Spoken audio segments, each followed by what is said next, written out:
Está no ar, Carreira e Suas Vozes. O talk show que conecta pessoas, histórias e negócios. Trajetórias reais, desafios, conquistas e superações que inspiram. Apresentação da empresária e mentora Cláudia Cardillo. Olá, seja muito bem-vindo, muito bem-vinda no Carreira e Suas Vozes de hoje. Eu converso com James Maxill, que nasceu no Brasil, cresceu entre sotaques, foi acolhido pelo Reino Unido e cativado por Portugal, tornando-se assim um anglo-luso brasileiro. Onde quer que ele atue, ele deixa um legado de histórias transformadas em um valor de mercado que, com ele, muita gente aprendeu a abdicar dos adjetivos inúteis. Então, com mais de 50 anos de experiência, James ensina storytelling como quem constrói pontes sólidas entre emoção e mercado. Ele é fundador da Maxill Story Studio e é autor de mais de 35 livros. Ele foi pioneiro na integração entre inteligência artificial e narrativa emocional. Seja muito bem-vindo. Muitíssimo obrigado. Obrigado pelo convite. Fico super feliz. Só um detalhe muito interessante. Desde que saíram as estatísticas, tá, o número de livros aumentou um pouquinho, já vai para este que, sobre o assunto sobre o qual vamos falar hoje, é o número 42 já. Que coisa maravilhosa! Então, nas minhas pesquisas, eu preciso atualizar aqui as minhas pesquisas, eu encontrei 35. Exatamente, só uma brincadeira.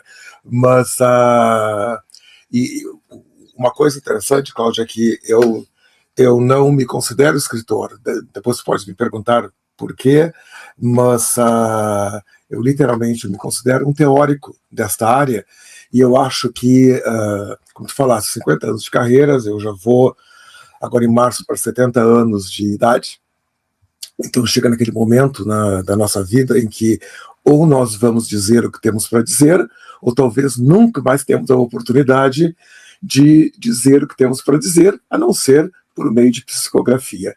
Então... É verdade. Que coisa boa. Ser psicografado um dia, mas por hora ainda eu posso fazer isso. Parabéns pela sua decisão de escrever, porque isso é maravilhoso, né? Quanto mais a gente escreve, mais a gente percebe que precisa deixar o nosso legado, né? Eu já tenho 12 livros escritos, esse ano eu lanço mais 3 em curadoria, são livros coletivos em que eu sou a idealizadora, e isso me deixa muito feliz de poder também despertar no profissional o desejo de escrever, né? E tem muita gente que tem o desejo de só lançar aquele capítulo naquele livro e tá tudo certo, mas tem gente que é picadinho pela aquele mosquitinho, né, que dá vontade de escrever como eu e você, e continua escrevendo durante a vida toda. Você tá falando de onde? Eu, nesse momento, eu estou na Inglaterra, numa cidade chamada York, no norte da Inglaterra. Eu tenho uma forma estranha de viver, porque como eu atuo em várias partes do mundo, o que eu fiz foi, eu tenho aqui, eu estou na minha casa, no meu escritório, com as minhas plantinhas, etc. Daqui onde eu trabalho na Inglaterra, digamos assim, é o meu endereço principal. Mas eu vivo também na Escócia, vivo em Lisboa, em Hamamatsu, no Japão, em breve, espero eu, em Osaka, no Japão, e em Porto Alegre, no Brasil. Então, aliás, você tem um sotaque que não nega, né, esse seu gauchês, né, principalmente o Mans, né, que eu já havia reconhecido, né, uma cidade belíssima, né. Pois não, eu tenho um sotaque bem do extremo sul do Rio Grande do Sul. Hoje, quando eu estou no Brasil, na minha casinha, eu estou em Porto Alegre, tá? Mas o sotaque de Pelotas é diferente. Há muitas expressões lisboetas, por exemplo, em Pelotas, e logicamente eu tenho uma influência imensa de Portugal, porque é onde eu mais estou. Eu já semana que vem já volto para o Reino Unido, volto para Portugal, então embora eu fique a andar pelo mundo inteiro, acaba que Escócia e Portugal, digamos assim, são as influências maiores neste momento, mas onde a gente aprende a língua nunca se esquece.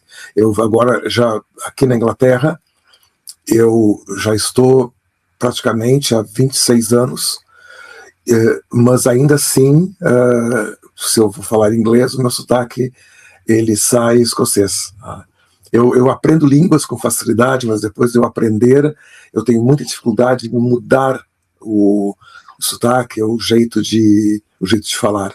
Então, embora quando eu esteja, logicamente, em Portugal, eu ajuste alguns termos, mas ainda assim eu não tenho como ajustar o meu sotaque. A mesma coisa quando eu estou aqui na Inglaterra, embora eu ajuste alguns termos, logicamente, para os ingleses, que são termos diferentes na Escócia, ainda assim eu não tenho como... eu podia imitar um sotaque inglês, podia imitar um sotaque português, mas por um lado eu teria vergonha, seria uma espécie de piada para mim, não é uma coisa que eu faria naturalmente. E você comentou que você tem uma casa no Japão também, né? Você também fala japonês? Pois, eu me comunico em japonês, digamos assim. Não é, por exemplo, assim, se eu tomo um táxi, digamos, no Brasil ou em Portugal, se eu tomo um táxi nos Estados Unidos, na Inglaterra, na Austrália, na Nova Zelândia, a pessoa vai perceber que são as minhas línguas, é diferente. Né?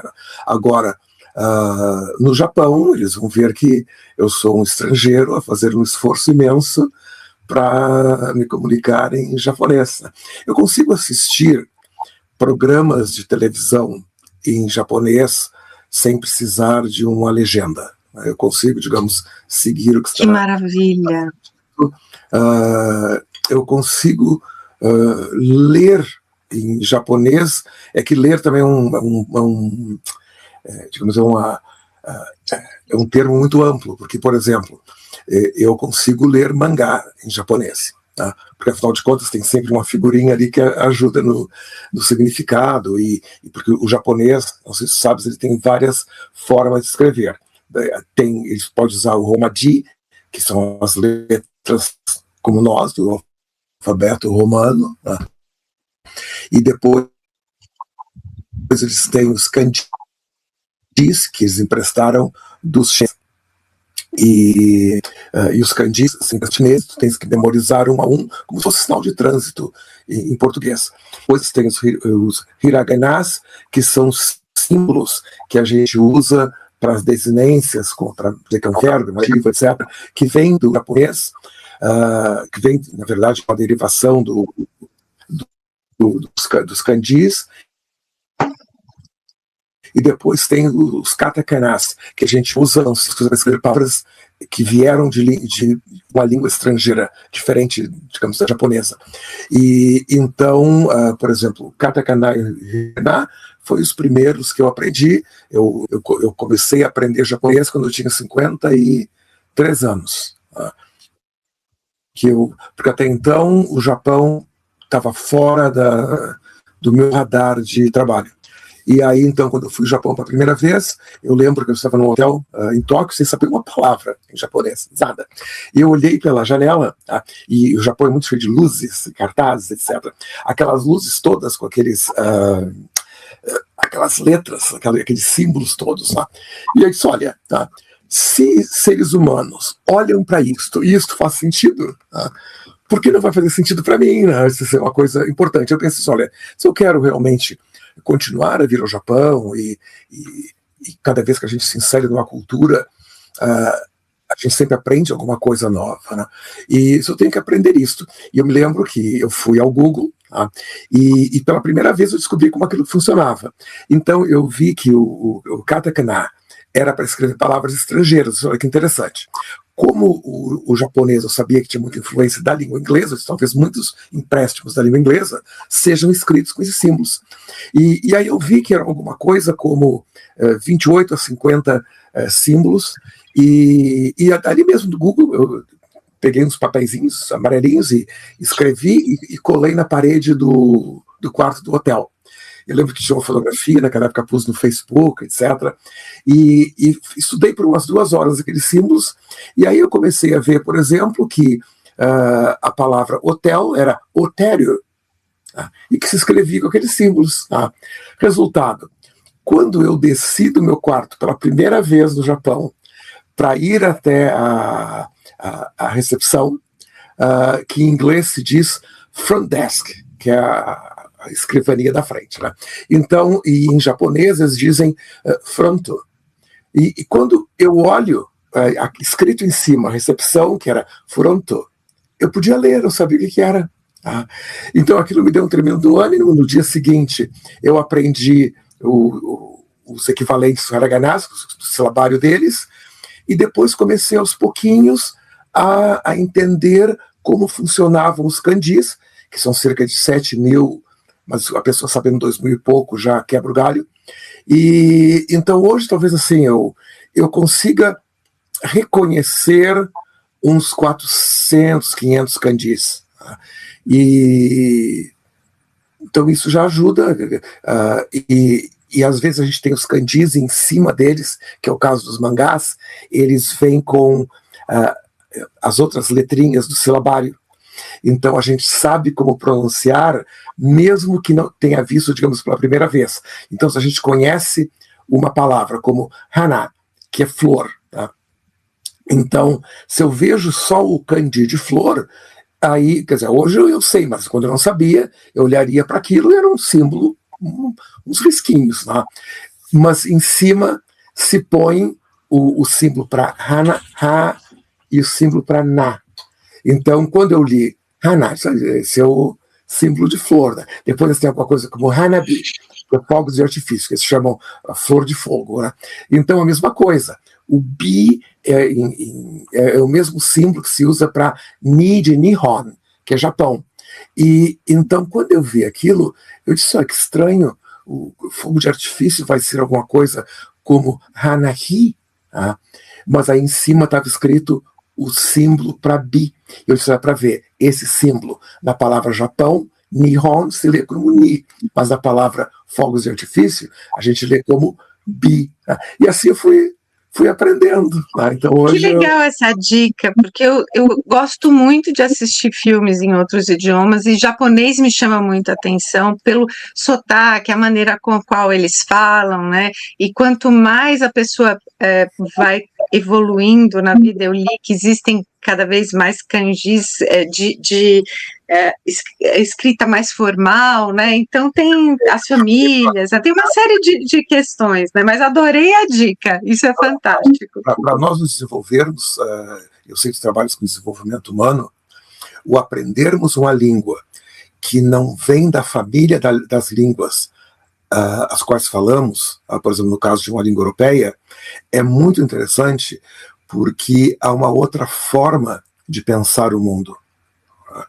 Então, são coisas muito interessantes, porque eu vejo, por exemplo, nas nossas línguas europeias, falo inglês, português, são todas irmãs aqui, ou primas, pelo menos. Italiana, né? São muito parecidas. Espanhol. Na Europa, são todos indo-europeus, quer dizer, com exceção do basco, etc. Mas, no geral, são indo-europeus, então são línguas primas. Quando a gente está no Japão, que é um povo desenvolvido, culto, e é uma língua culta, mas é uma maneira de pensar, de escrever, de ver, que é muito diferente daquilo que nós estamos acostumados. E eles têm palavras para expressar determinados sentimentos que nós não temos na Europa, porque não temos língua para expressar aquele tipo de sentimento. E também o fato de poder escrever com determinados símbolos, que a gente vê que ao ver aquela palavra, a gente sente a palavra, que é uma coisa que nas línguas ocidentais, escritas com alfabeto romano ou cirílico, nós não temos como, na palavra, sentir a palavra. Então tem o kanji para montanha, que é como um risco com 3 tracinhos. Tá? E então, às vezes fala de um jeito, às vezes fala de outro, etc. Mas quando a gente vê numa palavra aquele símbolo, tu sabes que ali está contido um monte, uma montanha. Tá? Então, quando tu olhas, tu sentes o que é a palavra. É uma coisa maravilhosa, né? E sabe que com a abertura dos mercados, né, você mesmo falou isso, mas os próprios filmes que a gente assiste, a cultura K-pop aqui no Brasil, muitos adolescentes têm despertado para aprender o coreano, o japonês, o chinês, porque está muito presente nesses filmes deles, né? Exatamente, eu tenho feito trabalhos na China, e agora eu abri uma empresa em Portugal, e justamente para trabalhar com a China, e o meu próximo desafio é conseguir, pelo menos, se não tiver um tradutor à mão, eu consiga achar o meu endereço, o meu hotel na China. Que legal, isso é muito gostoso, né? James, eu pronunciei corretamente o seu nome, James Maxill? James Maxill, Ele é de origem escocesa. Escocesa. Que legal isso. E de onde é que vem essa sua vontade de desbravar o mundo, de conhecer além-mar? Pois, o que acontece é que quando a gente... Não, primeiro assim, a verdade é que eu sempre gostei de histórias, tá? Então isso é que me levou, o eu gostar de histórias é bastante inato. O desbravar acabou sendo uma consequência de quem é curioso, tá? Porque quem não é curioso, histórias têm menos impacto, ou menos significado. E conta a lenda, a minha falecida mãe sempre contava isso, e ainda minha madrinha, que está viva, quando eu tinha 4 anos, elas disseram que o meu quarto era muito pequeno, era alguma coisa assim como 2x3, com uma pequena janelinha. E eu sempre fui uma criança que adorava sair sozinho. Tá? Talvez isso tenha já a ver com o que eu faço hoje. Então era um problema muito grande, porque a mãe, madrinha, tia, amigas, as pessoas cuidavam muito, porque eu abria a porta e saía. Com 3 anos já tinha desaparecido pela primeira vez, com 4 tinha desaparecido, olhavam para um lado e não estava mais, saía. Tá? E aí houve uma festa do outro lado da rua, isso na década de 60, 56, eu tinha 4 anos, 1960 praticamente, 61. E aí eu vi as pessoas chegar para a festa, e aí a mãe disse que eu cheguei e disse, olha, eu quero ir à festa.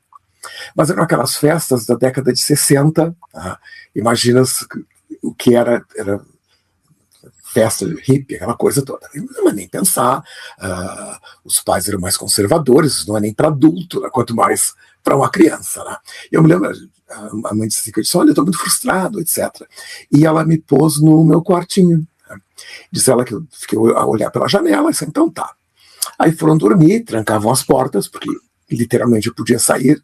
No outro dia da manhã, ela disse que eu acordo muito alegre. Assim, dormiste bem à noite? Que eu disse assim, eu não dormi nada. Eu disse, como não dormi nada? Não dormi nada, porque eu roubei a chave e fui para a festa. Gente, que loucura! Aí a minha mãe pegou e disse, não, como assim, Celestina? Como foi para a festa? E aí, de acordo com ela, eu não tenho memória disso, ela disse que eu narrei a festa nos seus detalhes. E aí a princípio ela achou que era uma espécie, a minha imaginação sempre foi muito fértil. Mas que de repente eu comecei, não, mas aí então, porque eu via pela janela que tocavam, abraçado, o hippie fazia muito aquilo. Né? E eu descrevi uma cena de horrores para uma criança dentro de uma festa hippie de 1960, tá? Com drogas e outras coisas mais. E, não, me pegaram. A minha mãe chamou a polícia. Ai, gente. E aí a polícia, isso era de manhã, logicamente o pessoal da festa devia estar todo lá, ainda dormindo com consequência da festa, né? E aí então foi um alvoroço imenso, tá? Porque seria abuso infantil e outras coisas mais.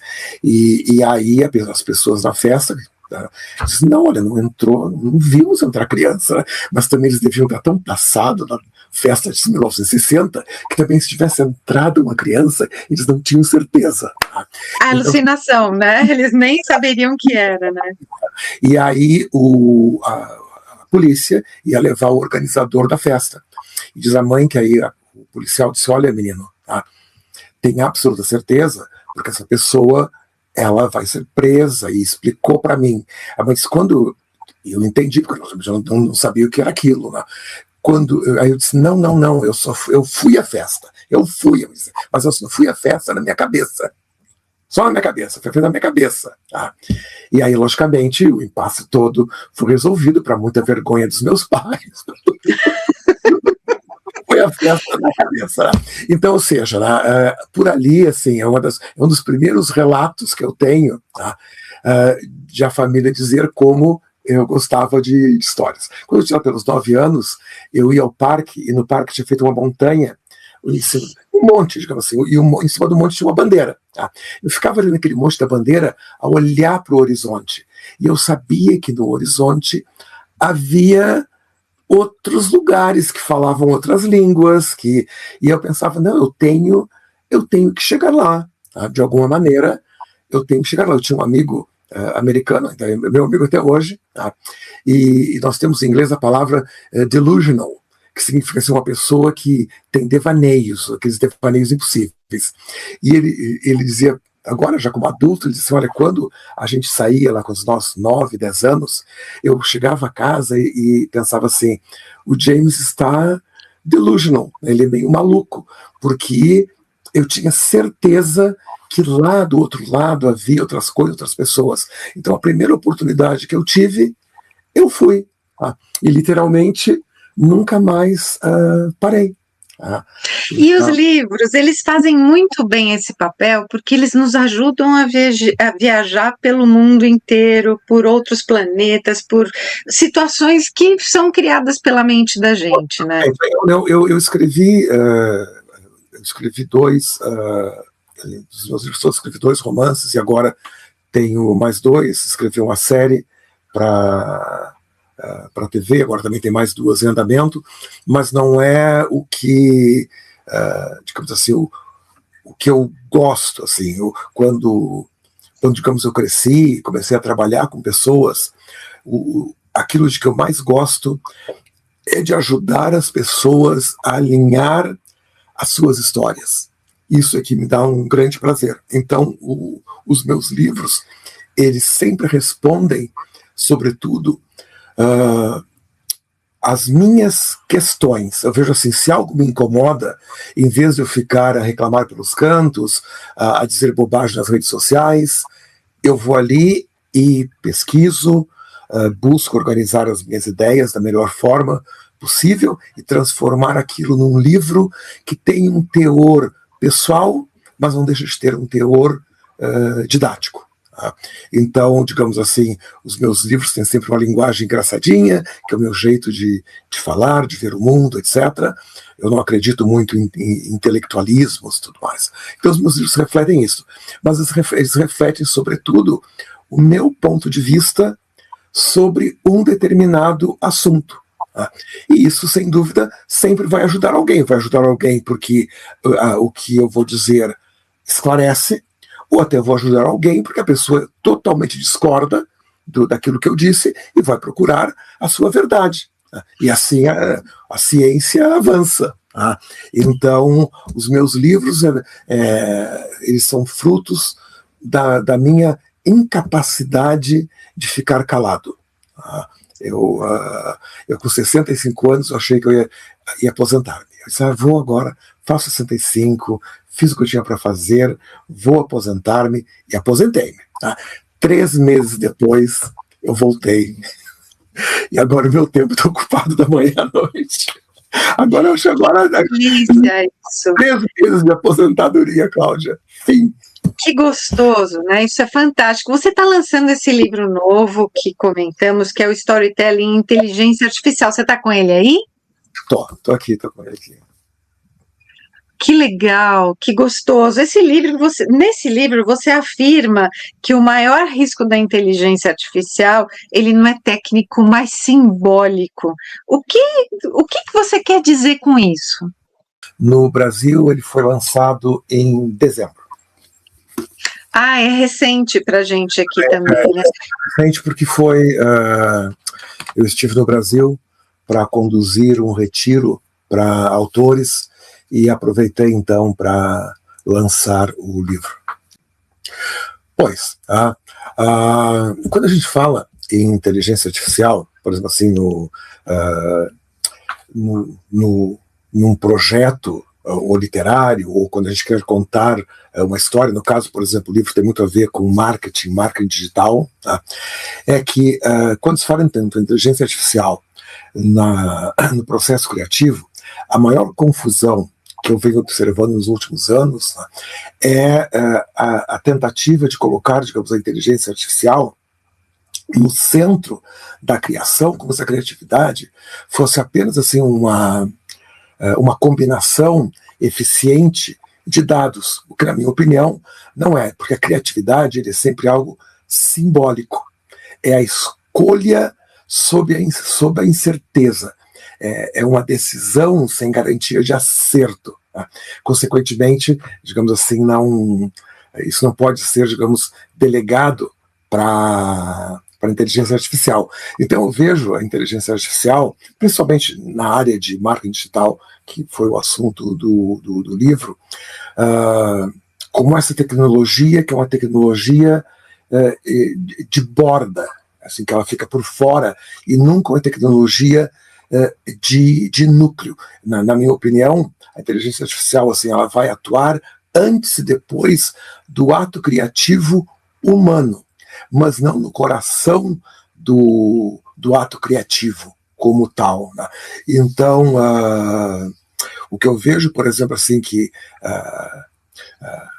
é útil como instrumento, no caso da inteligência artificial, de ler o ambiente, ela pode, digamos assim, nos conduzir para uma estrutura melhor de histórias, mas assim, o mundo da simbologia, o mundo em que o ser humano sente por meio daquilo com que ele se depara, a inteligência artificial, na minha opinião, ela não tem ainda como traduzir esse tipo de coisa, e talvez nunca consiga traduzir, porque como o ser humano cria símbolos, tem mais a ver com a biologia do que com a linguagem. E a inteligência artificial, ela sempre vai ter mais a ver com a linguagem e menos com a biologia. Até porque a biologia, ela evoluiu por milhões de anos antes de chegar à linguagem. E a inteligência artificial, ela nasceu a partir da linguagem.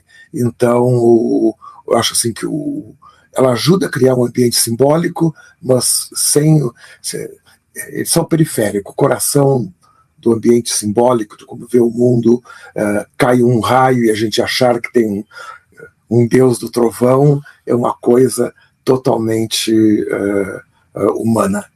O papel, digamos, da inteligência humana é ampliar aquilo que já é nosso, né? Não necessariamente substituir o jeito de pensar o mundo. Essa introdução que nós falamos aí sobre os símbolos, sobre o kanji, tem a ver com o seu livro? Você utilizou isso no seu livro também? Não, neste livro não. Em outros livros, sim. Eu sou um linguista de formação. Eu fiz línguas, logicamente, fiz a minha pós-graduação em linguística aplicada. Então, o meu trabalho, por exemplo, hoje com inteligência artificial, começou com a criação de uma mente virtual. Então, eu comecei quando... Eu sempre acompanhei tecnologia, eu comecei a minha carreira já com tecnologia. Embora a tecnologia, quando eu digo da minha carreira, eram computadores em que se furavam os cartõezinhos para qualquer forma que tinha na época. Então, eu acompanho a história da inteligência artificial desde sempre, até que ela possibilitou termos uma base de conhecimento dentro bastante grande. Hoje temos os GPTs no OpenAI, etc., no Gemini. Então, em setembro do ano retrasado, setembro de 2024, eu lancei uma mente virtual que eu criei com a tecnologia do OpenAI, que resultou no ChatGPT. E eu criei agora isso está comum, mas naquela época eu criei uma mente virtual que falava. Tá? E eu pus lá para dentro da minha mente virtual, havia os meus livros lá dentro, havia várias minhas palestras transcritas e por aí vai. E quando eu fiz a primeira demonstração pública, que foi no dia 20 de janeiro de 2024, várias pessoas da audiência acharam que eu tinha uma pessoa atrás do palco que respondia com o microfone, que aquilo não podia ser verdade. Tá?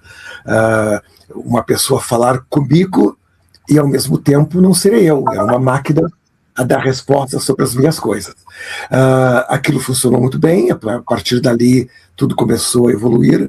Hoje eu tenho 3 mentes virtuais, eu tenho uma que eu uso exclusivamente com autores que vão escrever, editar, traduzir livros, que tem cerca de 69 milhões de palavras que podem ser combinadas 69 milhões de vezes. Ou seja, há mais possibilidades do que todos os átomos nessa parte da nossa galáxia. Que loucura! É um aplicativo, é um software? O que é? Não, é uma mente virtual, é uma espécie de aplicativo. Tem um link, tu entras no link, ele vai ser sempre individual, tá? Tu entras naquele link e a mente virtual, ela passa a te conhecer. Tá? E é como se tu fizesse amizade comigo, fazer amizade com a mente virtual. Aí no fim do ano passado, eu fui criando, etc., dentro do conhecimento que eu tinha. Tá? E aí eu decidi aprender mais, eu comecei a fazer um curso na Finlândia, apesar da minha idade, na época, 68 anos, eu voltei realmente a aprender. E aí no grupo em que eu estava, era muito estranho, porque éramos eu, com 68 anos, e depois uns 18, 19 pessoas, entre os seus 20 e poucos. Tá? Podiam todos ser os meus netos. O meu neto agora tem 17, então eles eram praticamente a idade do meu neto.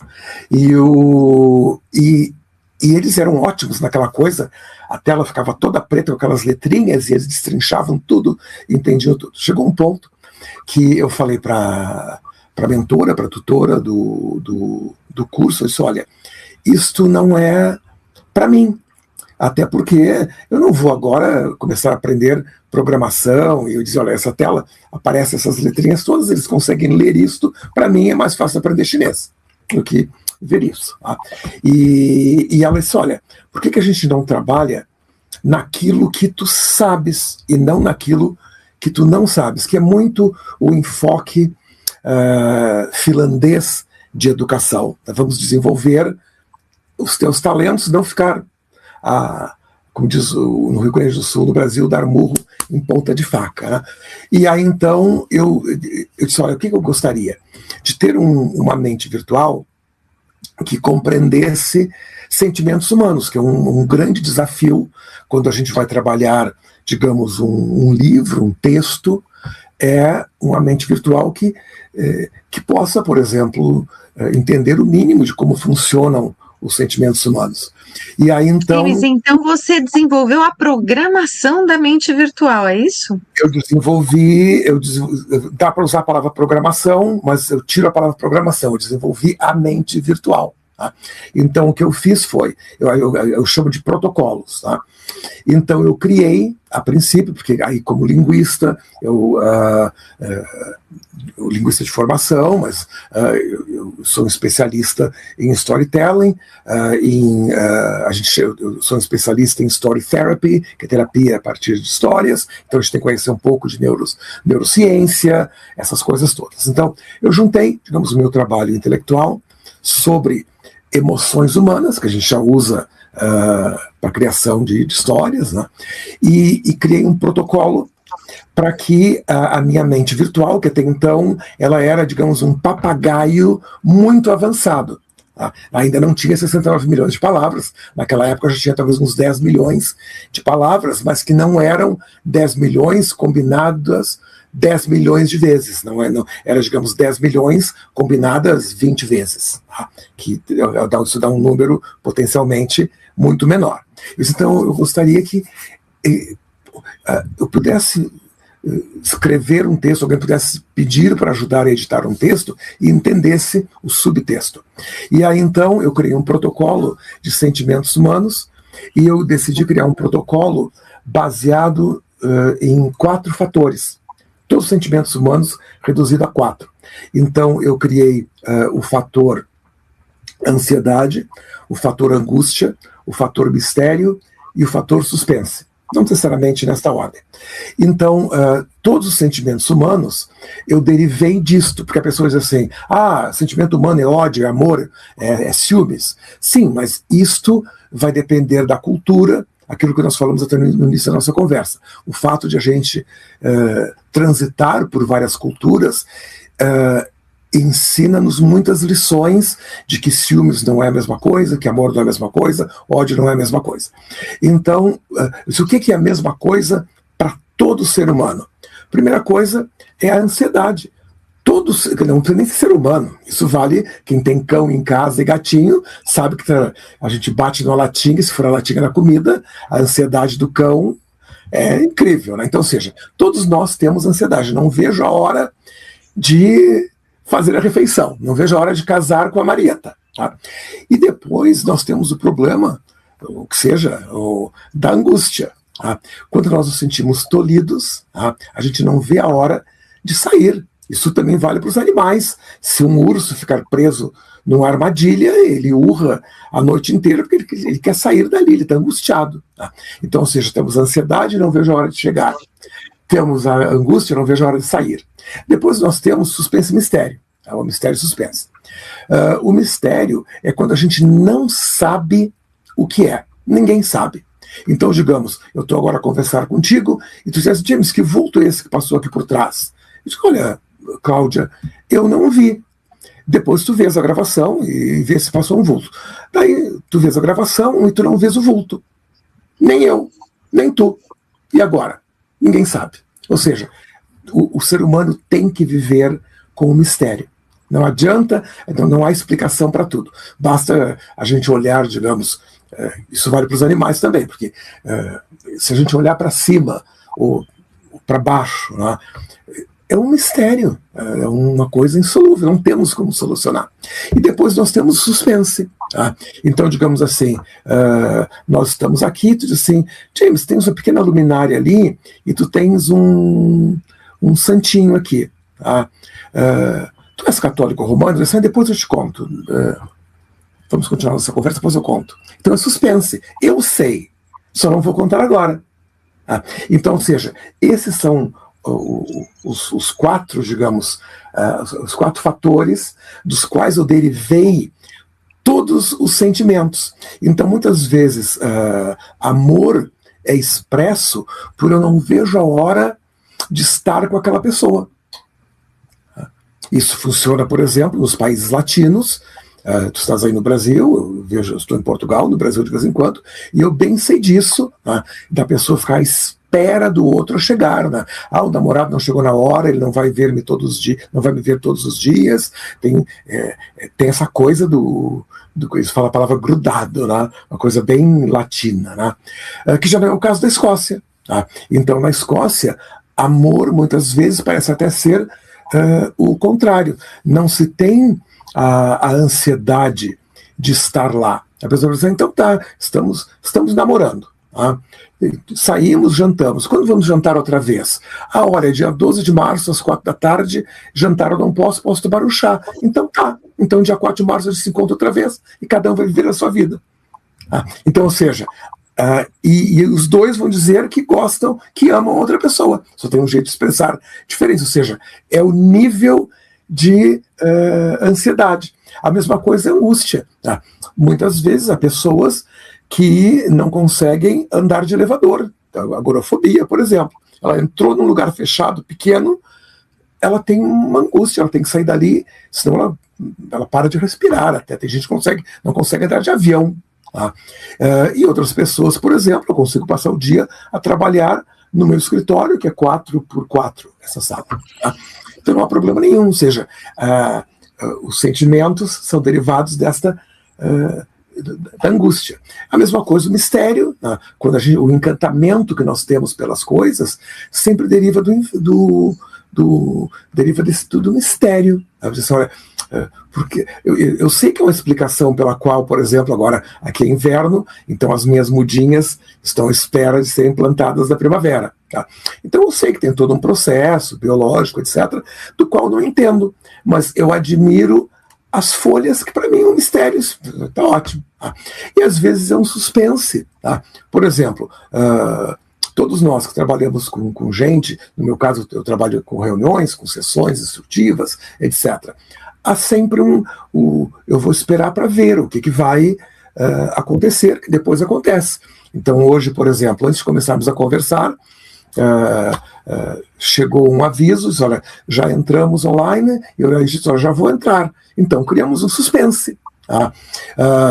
Então existe suspense bom, existe suspense ruim, mas tem suspense. Então todo sentimento, tudo que a gente possa pensar em sentimentos humanos, eles são gradações desses 4 fatores. Então eu ensinei a minha mente virtual a entender essas gradações dentro desses 4 fatores.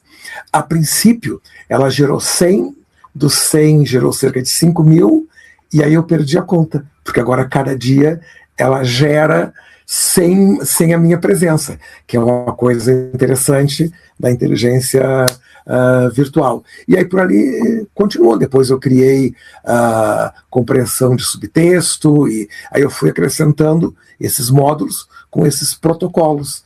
E os protocolos é como se fossem sementes. E eu acredito que todo esse conhecimento que você traz, né, desde o início, conversando comigo, e dá para perceber o quanto você é uma pessoa curiosa, né, quer aprender sempre cada vez mais. Eu quero saber de você que a comunicação ela mudou muito, né, desde os tempos das mídias sociais. E você, como especialista em storytelling e detentor aí da patente da mente virtual e criador de todo esse conhecimento, por que a comunicação antiga, os modelos tradicionais, com funis rígidos, fórmulas, lançamentos e copywriting, que são baseados em gatilhos repetitivos, eles não estão funcionando mais, James? Não estão funcionando mais. Na verdade, tem uma analogia que a gente pode fazer. Se tu fores, digamos, ao Google, e tu fizeres a pergunta, por que os antibióticos, a penicilina, por exemplo, não está funcionando mais? A penicilina já não funciona tão bem porque o nosso corpo já se habituou. Então não funciona mais. Então a razão de, digamos, um funil de vendas, um gatilho, começar pelo gatilho mental. A razão de um gatilho mental não funciona mais, porque as pessoas já receberam tantos e-mails, tantos processos de venda, começaram com gatilho mental, que quando alguém lança um gatilho mental, aquilo se torna uma piada. Se torna um clichê, mas eu já vi isso antes. Então, muitas vezes, né? Sim, milhões de vezes. Né? As pessoas abriam as caixas de e-mail pela manhã e havia 20, 30 e-mails marketing, todos eles começavam com gatilho mental. Por exemplo, um dos primeiros gatilhos mentais que desapareceu foi o gatilho mental, quer dizer, que agora fica ridículo, é o gatilho da escassez. Ninguém mais cai no gatilho da escassez. Compre agora porque amanhã vai ficar mais caro. Dane-se amanhã. Então, são apenas 10 vagas. Dane-se as 10 vagas. Se encheu, não faço mais o curso, até porque existem mais trocentas pessoas a fazerem a mesma coisa, de repente até mais barato. O curso custa 7.000, mas de bônus tu recebes 8.300, então só paga R$ 74,99. Né? Então tá. Claro, tá dando para mim mais que 7.000 gratuitamente para eu pagar R$ 74,99. Faz de conta que o tio aqui acredita, porque não acredita mais. Tá? Ou seja, essas coisas ficaram desgastadas. Tá?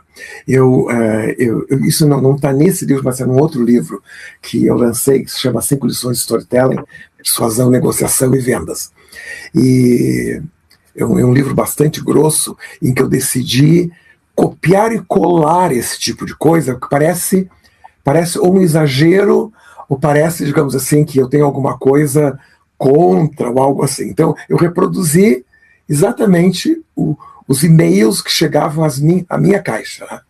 E tem a ver isso com copyright, isso é antes de inteligência artificial, outras coisas mais. Né? Tinha uma pessoa que fazia isso. E então eu recebo, tá, na mesma manhã, um e-mail que falava de salários. Então, digamos, a chamada, o gatilho mental, alguma coisa assim, né?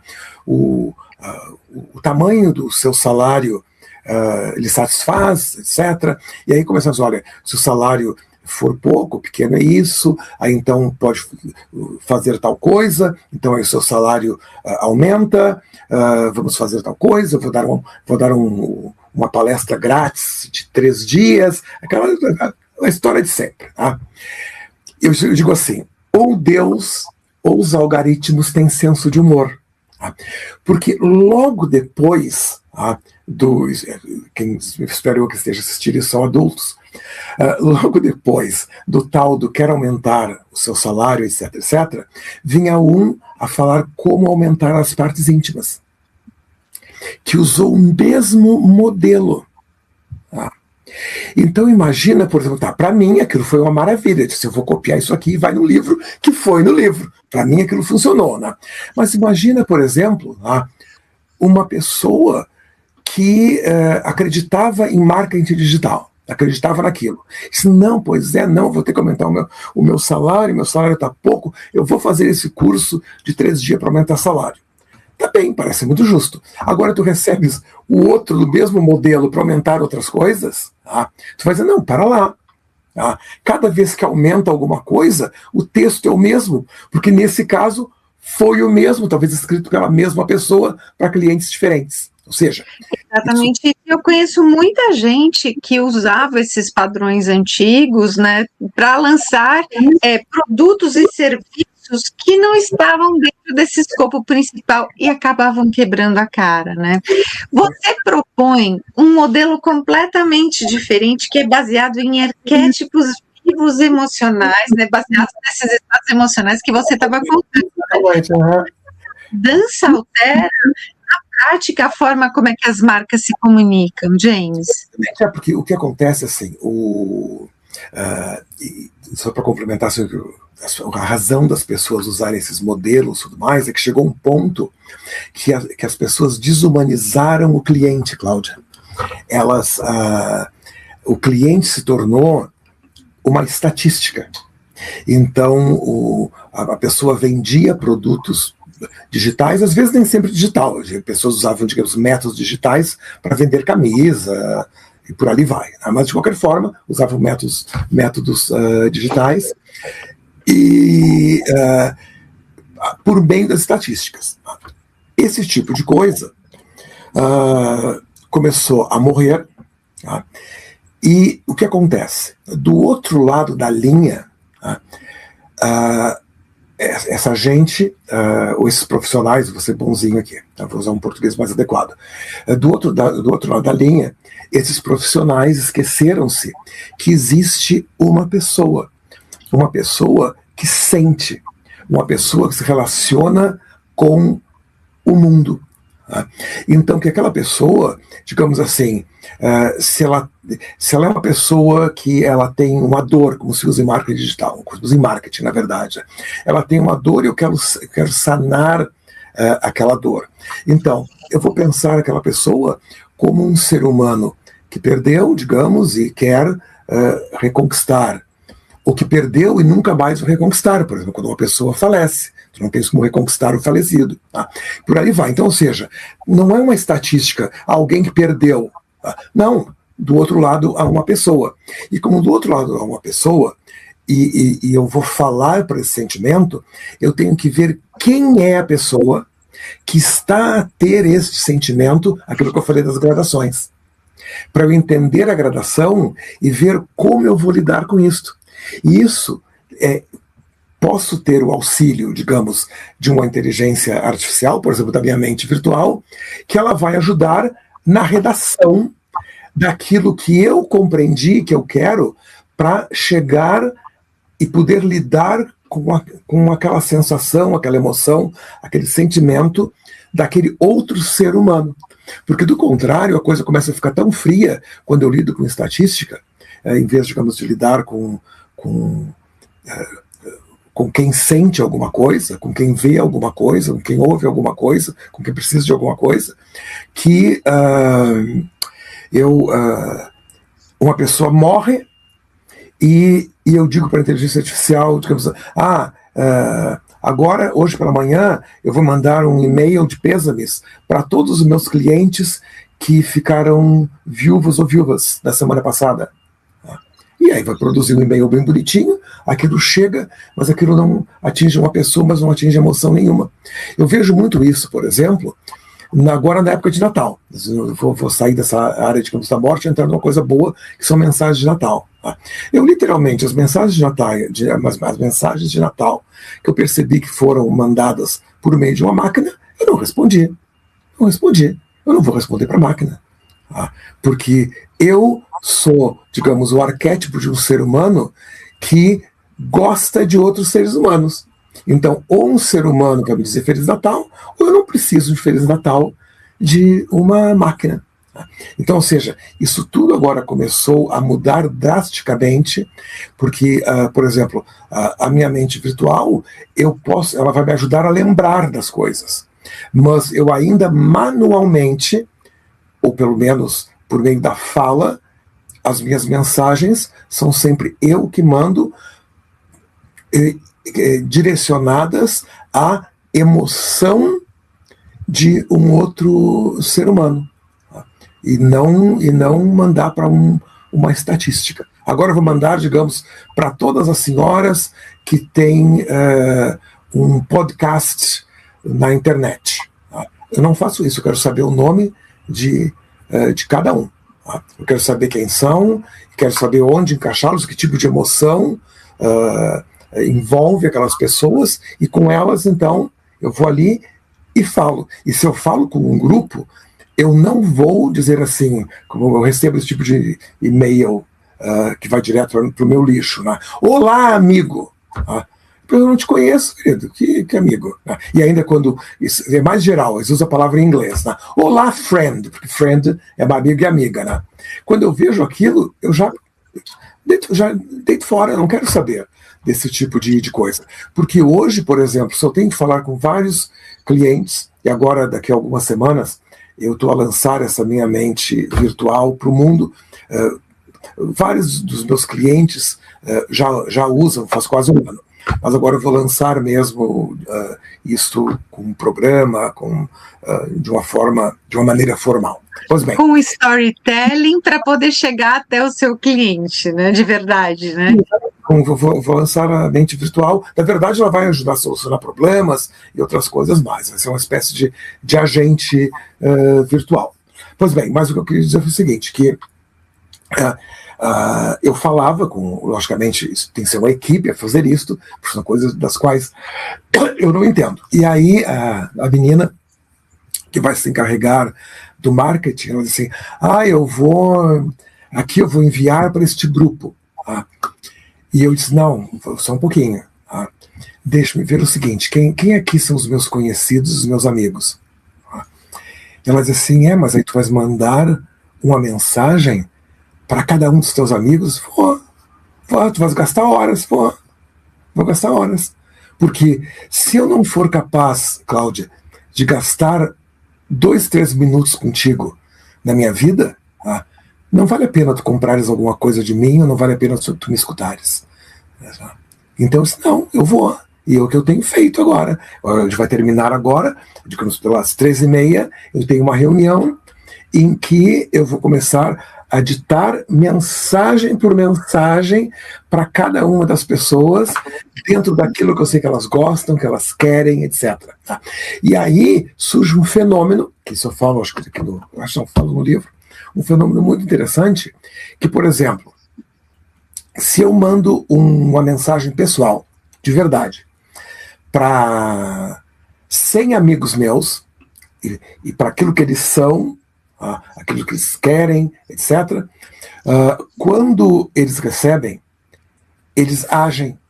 Então, se eu mando, por exemplo, para 100 amigos, não me surpreenderia que, digamos assim, 60 deles vão dizer, olha, eu vou comprar um acesso à mente virtual do James. Uau, 60 é um número bem alto, né? Bem alto. Tá? Ao passo, por exemplo, que muitas vezes a pessoa fazia uma campanha para 0,05. Isso nos bons tempos. Tá? E agora é para 0,0 nada. Tá? A outra coisa também que eu acho que também não está nesse livro, está num outro anterior a esse, em que eu digo, por exemplo, o perigo para quem usa esse tipo de truque quando está numa palestra. Porque eu posso, por exemplo, usar a minha mente virtual, se eu quiser, no meu telefone. Tá? Então, tu estás, digamos, dando uma palestra, e eu estou no auditório. Tá? Eu vou pegar meu telefone e eu ligo na minha mente virtual e ela te escuta, ela vai escutando. Tá? E aí eu só dou um comando muito simples. Eu digo, olha, tá? Diz para mim tudo que neste papo é papo furado, que é só para tentar me convencer a comprar alguma coisa agora. Pronto. Imediatamente eu vou ter uma lista. Eu digo assim, crie agora 2 perguntas embaraçosas para essa senhora aí no palco. E aí ela termina a grande apresentação dela. Quem quer perguntar alguma coisa? Assim, eu. Nossa, gente, que loucura. Você acabou de me lembrar de uma palestra que eu assisti recentemente, tinham 280 pessoas nessa palestra. O palestrante usou em determinado assunto, o tema estava muito quente, né? Estava bem calorosa a explicação dele, ele usou a escassez, mas usou de uma maneira tão nada assertiva, que de 280 pessoas, só 8 pessoas levantaram para comprar aquele produto. E aí ele começou a distribuir brinde, começou a distribuir livro, mandar aviãozinho de livro e ninguém comprava.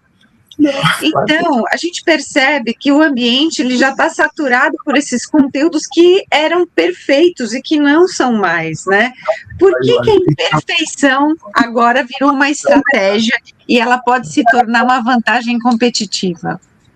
Exatamente, porque o que acontece é o seguinte, tá? A própria inteligência artificial, ela nos deixa com mais tempo para criarmos relações.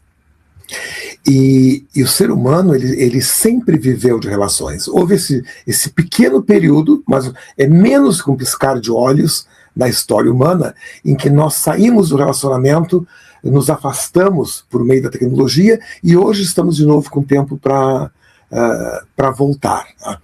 Então, nesse tempo para voltar, nós queremos o humano. Literalmente. Nós queremos a falha humana. As pessoas estão mais interessadas, digamos, na nossa conversa do que, digamos, ler o livro. Porque no livro vai estar tudo bem escritinho, vai estar tudo distribuído, não sei o que, está tudo ali. Tá? Na nossa conversa não, nossa conversa é aleatória. Tá? Então, o nós trocarmos sensações, não estou nem a dizer palavras, trocarmos sensações numa conversa, isto é ser humano. E cada vez mais nós carecemos mais disso. Nós nos afastamos, eu entendo perfeitamente, pessoas ainda estão afastadas, mas cada vez mais começam a se dar conta de que o melhor é talvez dar às máquinas o que a máquina pode fazer bem e nós ficarmos com aquilo que o ser humano faz extremamente bem. Eu trabalho, por exemplo, também com realidade virtual, que é quando a gente põe aqueles goggles e entra no mundo tridimensional. Tá? Uma coisa muito interessante, estatisticamente, é que em realidade virtual, praticamente não há pornografia. Não há. Nem eroticismo. Não há. E a pessoa, mas como assim? Quando tu pões ali... Eu vou perguntar para você, como assim? Como assim? Porque parece assim que é o ambiente ideal. Né? Não tem. Pornografia não tem. Tu vais em realidade virtual, tenta achar, não tem. É zero. Por quê? E o que tem na realidade virtual? São pessoas conversando como nós estamos a conversar, a trocar ideias, a caminhar pela beira de uma praia virtual. Eu tenho o meu mundo, o mundo Maxill, e tenho mais o meu escritório no mundo virtual. As pessoas vêm, conversam, trocamos ideias, as pessoas contam a vida, mas elas não querem fazer aquilo. Por quê? Porque elas se dão conta do que é artificial, que a gente está num mundo, que afinal de contas é criação artificial, que não compensa o mundo real. Porque a pessoa diz assim, mas e no computador, por que isso expande muito? Claro, porque, por exemplo, tu estás em tela cheia aqui na minha frente, mas eu estou no meu ambiente. Então, consequentemente, isso pode levar a várias coisas. Agora, quando eu estou no mundo virtual, nós estamos a partilhar o mesmo ambiente. Então, ou seja, essas coisas, eu não quero usar a palavra, eu vou usar a palavra sórdido, mas eu já condeno usar essa palavra, cada um faz o que bem entende como bem entende, né?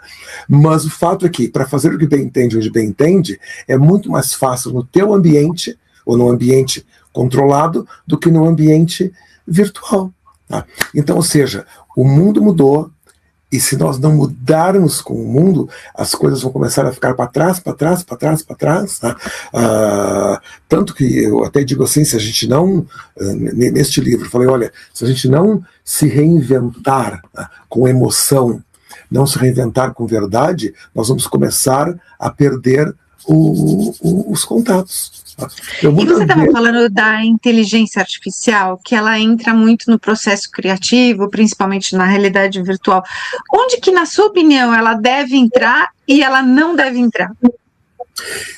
Eu acho assim, que a inteligência artificial é um imenso instrumento, e isto vai crescer exponencialmente como um instrumento, só que nunca vai ser humano. Daqui a talvez 10 anos, tenhamos uma inteligência artificial muito mais inteligente do que um ser humano, mas vai ser uma inteligência cibernética. Daqui a 100 anos, talvez seja exponencialmente muito maior, mas ainda assim as bases são outras. Como eu falei, a inteligência artificial, ela parte do LLM, que é o Large Language Model, que é o modelo alargado de linguagem. Então ela nasce da linguagem. E o ser humano não, nós evoluímos quando nós somos primos das minhocas. Eu sou primo distante da begônia aqui atrás. Que então, legal. É muito diferente, né? Então, ou seja, nós temos que usar, eu vou exagerar um pouco aqui, mas a inteligência artificial vai ser uma espécie de ser alienígena que vai passar a morar conosco. Que é um ser alienígena fabuloso, que talvez vai merecer todo o nosso respeito, que vai ter direitos, mas é um ser que é diferente de nós. Nós vamos nos relacionar, também não vou mais usar a palavra usar, vamos nos relacionar para que tenhamos juntos uma capacidade maior de realizar coisas até para ambos os lados. Agora, o humano não tem que ser máquina e nunca vai conseguir ser máquina como tal, e a máquina vai conseguir ser humano, e talvez no futuro haja seres híbridos, que vai ser uma espécie de máquina biológica, ou um biológico máquina, etc. Mas ainda assim, vai ser uma terceira coisa. Tá? Então a gente tem que aprender... É interessante isso, né? Porque já existem filmes que trazem isso, né, na ficção, né, do homem-máquina, né? E o quanto a potência de memória, a potência física muda, né? Você estava falando do ser humano voltar a ser humano, né, de olhar para suas próprias emoções, defendendo aí a questão da reumanização, até do próprio marketing como diferencial estratégico, né, olhando para o público certo para poder vender para o público certo, mas falando com emoção, né? O que isso significa na rotina real das marcas que criam conteúdo e campanhas, James? Voltamos um pouco àquilo de nós não pensarmos mais em termos estatísticos. Né? Assim, eu vou vender para as viúvas do Brasil. Né? E vamos ver o que elas compram, se gostam de amarelo, gostam de vermelho, etc. Mas a gente começar a pensar no relacionamento. Né? Tanto que até existe o que a gente chama de marketing de relacionamento. Né? Então, é pensar na humanização. Porque, por exemplo, na China, isso já existe no Brasil e aqui na Europa, mas na China isso é muito comum, em as pessoas venderem pelo WeChat, que é o equivalente ao WhatsApp nessa parte do mundo, ou por outros canais. Né? Então a meninada, o vendedor, põe o celular num tripé, e fica a mostrar roupa, a conversar com as pessoas, a vender as coisas conversando. Né? E aquilo cria o Shopee faz isso, né? Ele tem o chat ali que ela fica conversando, vestindo, trocando a roupa, oferecendo. Muito legal isso. Sabe? Então as pessoas perguntam como é que está o teu dia, o teu pai, a tua mãe, o cliente conta a vida, a pessoa conta a vida, fala sobre a roupa, gostosa, e a pessoa vai comprando. Tá? Ou seja, cria um relacionamento pessoal. Quando aquela criança, aquele jovem, muitas vezes, que é o caso da China, vai online, as pessoas estão lá para comprar. Tá? Eu não vi isso ainda no Ocidente, mas na China eu já vi com aqueles vendedores de rua. Eles põem uma câmera para a gente ver, fazer a panqueca, fazer aqueles bolinhos todos. E aí eles vão conversando com o cliente, estão vendendo para a Cláudia e estão falando para a câmera. Não, aqui chegou, o seu nome é a dona Cláudia, a dona Cláudia está comprando meu bolinho. Para eu fazer aqui, pois é, olha aqui, né? Está aqui e fala com a Cláudia. Que legal. Aí no outro totalmente interativo, né? Totalmente interativo, porque é um contato humano. Então, a Cláudia agora, ela tem duas formas, pelo menos, de comprar. Ou ela passa na prateleira do supermercado e tem um bolinho pré-pronto, onde ela compra e satisfaz a barriga, ou ela passa no food truck, aquele da rua, tá? Com aquele tiozinho que conversa com ela, conversa com a câmera, conversa com todos, tá? E vende o seu bolinho até por um preço maior. Tá? E a gente busca cada vez mais o tiozinho, porque ele nos enche a barriga, está igual. Só que nos enche de emoção. Ele nos dá atenção, né? Ele ouve o que a gente está pedindo, né? É engraçado isso, né? Por exemplo, até das máquinas, tá?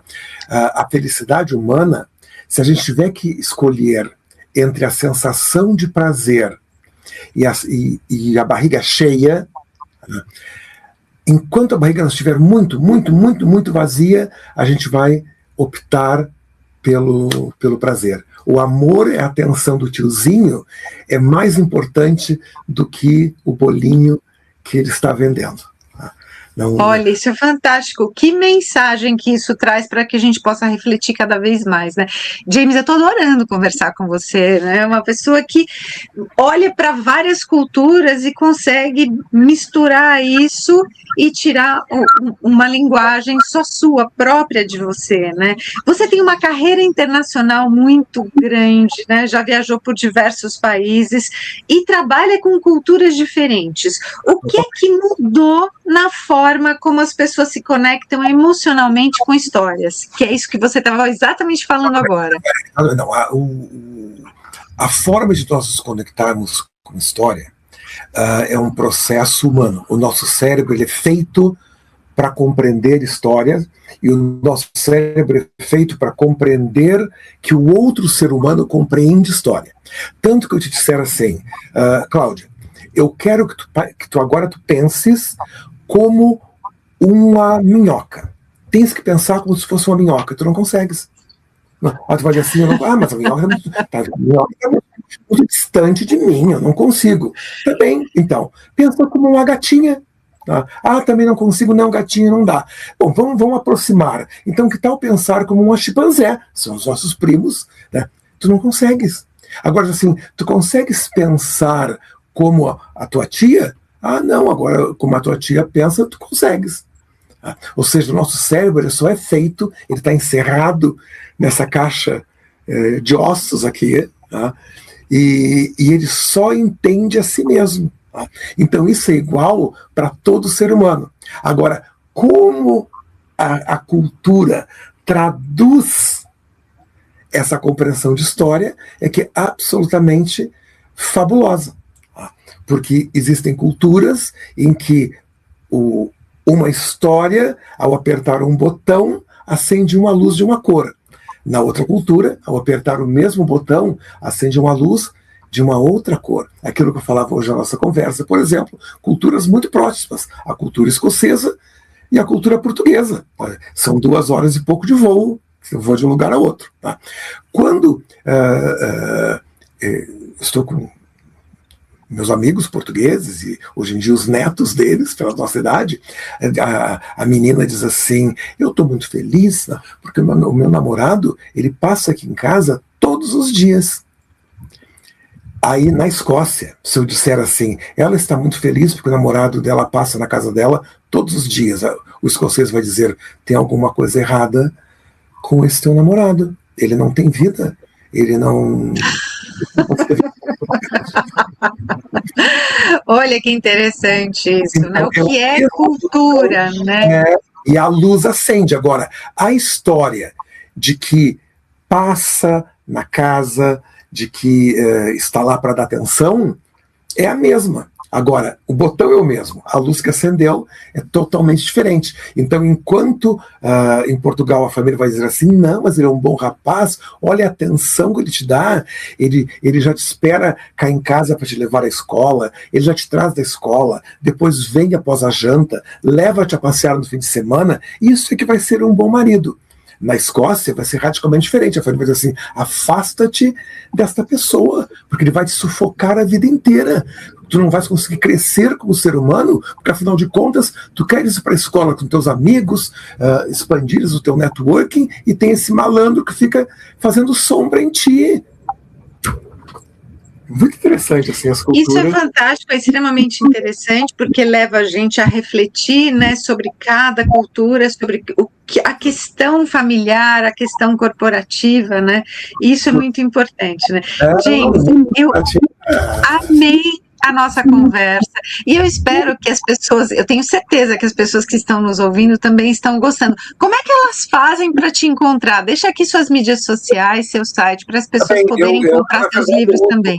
Eu uso pouquíssima mídia social, quer dizer, eu não uso mídia social para vender nada, eu só tenho mídia social para publicar fotografias com meu neto, ou as minhas andanças pelo mundo, as minhas impressões sobre a vida. Eu estou no Instagram, se as pessoas quiserem, tá? O meu, eu vou pôr aqui do lado, depois se tu quiseres copiar, o meu Instagram é bem fácil, é @JamesMaxill. Tá? Então eu estou ali no Instagram, e depois, profissionalmente, basta pôr o meu nome no Google. Eu sou um felizardo, que eu estou há tanto tempo nesta vida, tá? Se pôr no Google, a minha vida profissional, principalmente, ela vai estar toda ali, e hoje em dia eu praticamente eliminei Facebook, ainda faço alguma coisa, mas eu gosto muito do Instagram, porque é onde eu viajo e ponho as minhas fotografias, e da casa agora quase coberta de neve aqui, essas coisas da vida, e às vezes eu ponho alguma coisa profissional, e nos países em que eu atuo, felizmente eu ainda tenho, como eu falei, eu tentei aposentar-me com 65, mas depois eu voltei, então eu ainda tenho as minhas firmas que cuidam disto, e no Google, se alguém quiser encontrar, está ali. Eu ainda atendo autores ou empresas que queiram melhor contar as suas histórias. Eu tenho em Portugal 3 editoras, então é uma coisa bastante interessante, as pessoas se interessam por isso. Eu agora em Portugal eu tenho a Square 4, que é uma empresa que lida com corporações, lida com investimentos estrangeiros, com expansão de negócios em todos os continentes. No Brasil eu tenho o IB Maxil, que lida com vários cursos. A gente tem a felicidade de ter atendido mais que 300 mil alunos, que é uma coisa incrível, né? Que eu às vezes não consigo nem conceber, né, essas coisas, né? Então, ou seja, no Google tem tudo isso, mas no @James Maxil as pessoas conseguem ver essas coisas de que falamos e a minha realidade pessoal na prática. Até porque eu acho assim que a nossa vida pessoal ela reflete muito como pensamos o mundo, e se alguém, digamos, quer nos contratar como profissional, é muito importante cada vez mais aquilo que eu falei para ti, é sabermos como nós vamos nos relacionar com aquelas pessoas, tá? Então, muitas vezes, quando eu vou para um projeto, eu vejo isso quando eu lido muito com os japoneses, eles querem saber cada detalhe do projeto. Tá? Os alemães também têm isso. Tá? E nem sempre eu tenho muita facilidade de lidar com isso, porque cada vez, digamos, que eu vou fazer um projeto, digamos, uma pessoa vem para mim porque ela quer que eu a ajude a escrever e a publicar um livro profissionalmente. E então o que eu faço é doar-me para aquele projeto de corpo e alma, tá?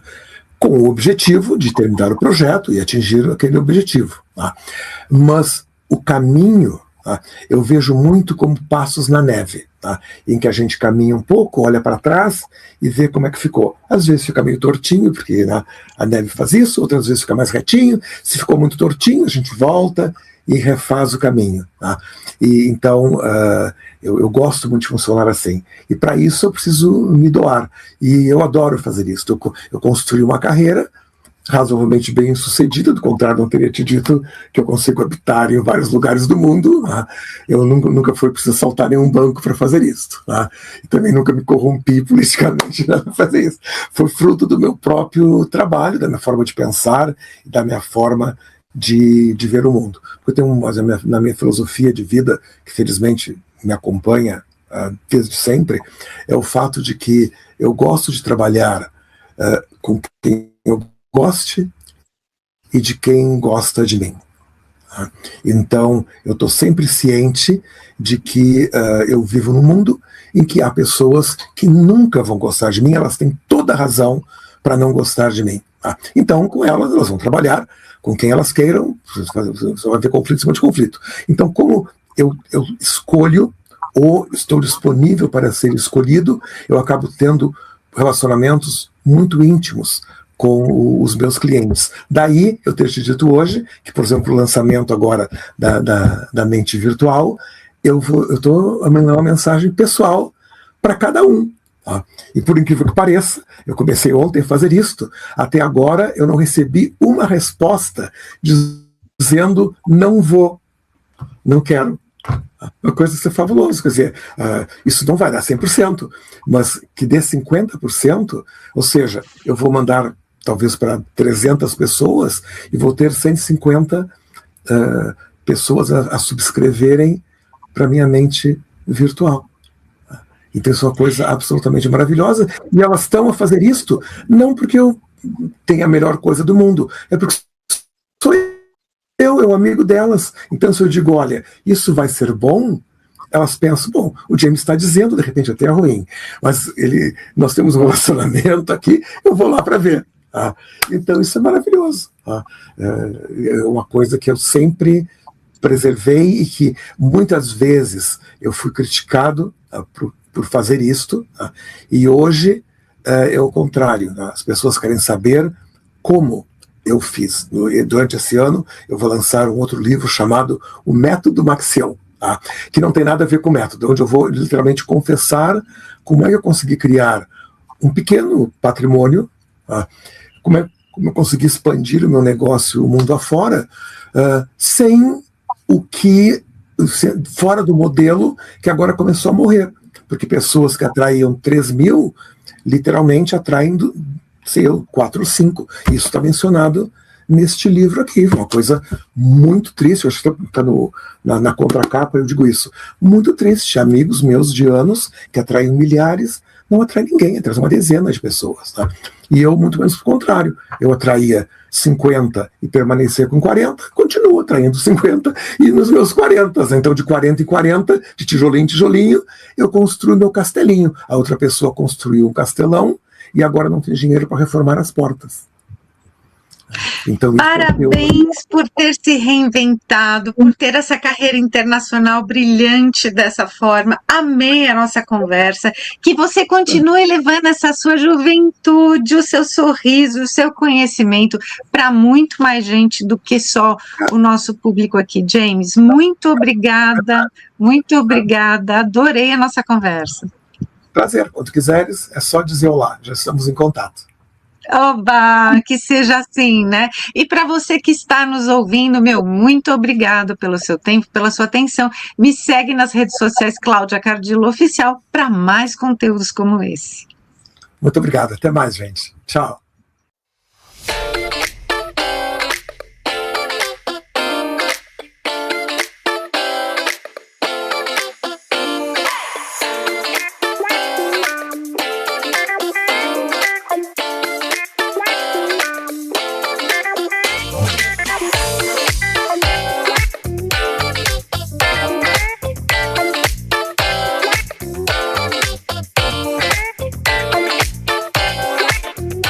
Carreira e suas vozes.